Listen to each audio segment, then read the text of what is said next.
This video is sponsored by English County, Mobile Master, Mohammadi Furniture, Tajashahi Pagdi Works, Newson Fabrics Cloth Store, U Police Fashion Store, Shwetan Dentistry and by Edify International School. सारे गुजरातियों को प्रणाम करता हूं क्योंकि आपके वजह से सारे देश में कन्याकुमारी से लेकर कश्मीर तक और बंगाल से लेकर गुजरात तक गांधी जी जो सबको एक करके आजादी दिलाए, उसी का परिणाम है इस देश में लोकतंत्र की स्थापना हुई, संविधान का स्थापना हुआ और संविधान के तहत अब 70 साल से हुकूमत चल रही है।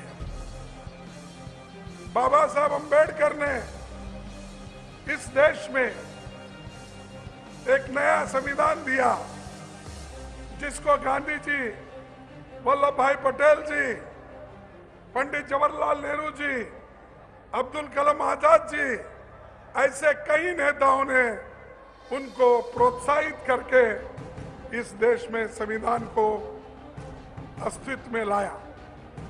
लेकिन इस संविधान को तोड़ने के लिए, इस संविधान को खत्म करने के लिए आज बीजेपी और आरएसएस पूरा कोशिश कर रही है और उसको साथ देने वाले नरेंद्र मोदी जी जो यहाँ के हैं। एक तरफ गांधी जी हमको आजादी दिलाई, दूसरे तरफ नरेंद्र मोदी जी उस आजादी को छीन ले रहे हैं। और मैं ये कहना चाहता हूं कि एक शेर है उर्दू में, मक्तल में आते हैं वो, मक्तल बोले तो मालूम है ना, खत्म करने की जगह, मक्तल में आते हैं वो खंजर बदल बदल के, या रब मैं कहां से लाऊं सर बदल बदल के। अरे सर तो एक ही है, अगर वो सर कट गई तो जान गई। तो यहां आरएसएस और बीजेपी वाले रोज सर काट रहे हैं, लिंचिंग के नाम पे, गौरक्षा के नाम पे। जो अगर डायरी को कोई अपनी पशु को लेके जाता है तो उसको उतार के मारते हो।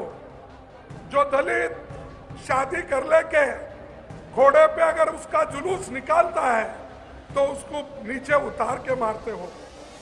जो दलित चमड़े का काम करता है तो उसको नंगा करके मारते हो।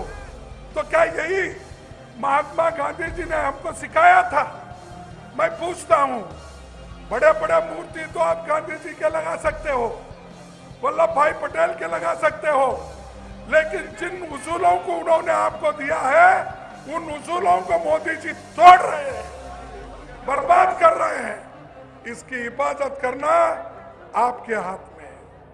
संविधान की हिफाजत करना यहाँ पर जमे हुए सारे लोगों का काम है और लोकतंत्र को बचाना आपका काम है। अगर लोकतंत्र नहीं बचेगा, संविधान भी नहीं बचेगा, संविधान भी नहीं बचेगा, बोलने की आजादी भी नहीं मिलेगी, वोट देने की आजादी नहीं मिलेगी। दलित, महिला और किसान जितने भी लोग हैं, समान सामाजिक समता के नाम पे हर एक को एक ही वोट का अधिकार है, वो किसी को भी नहीं मिलेगा। एग्रीकल्चर प्रोडक्शन बढ़ाऊंगा, ये उन्होंने कहा। जब यूपीए सरकार में 4.4% एग्रीकल्चर प्रोडक्शन था, लेकिन उनके जमाने में केवल 2.3% पे वो आ गए। तो हर फील्ड में, चाहे एग्रीकल्चर हो, चाहे जॉब हो, अनएम्प्लॉयमेंट का प्रॉब्लम बढ़ रहा है। हर चीज में उन्होंने इन्वेस्टमेंट तो लाया नहीं, लेकिन बोलते रहे।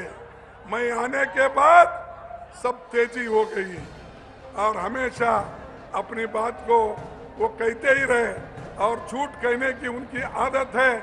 झूठ कहते कहते कहते वो ये समझे जिस ढंग से जर्मनी में हिटलर का एक आदमी था गोबेल्स, उसको वो इंफॉर्मेशन मिनिस्टर था, उसको ये आदत थी कि एक झूठ 100 बार बोलते अगर गए तो वो सच हो जाता है, वो उनकी भावना थी।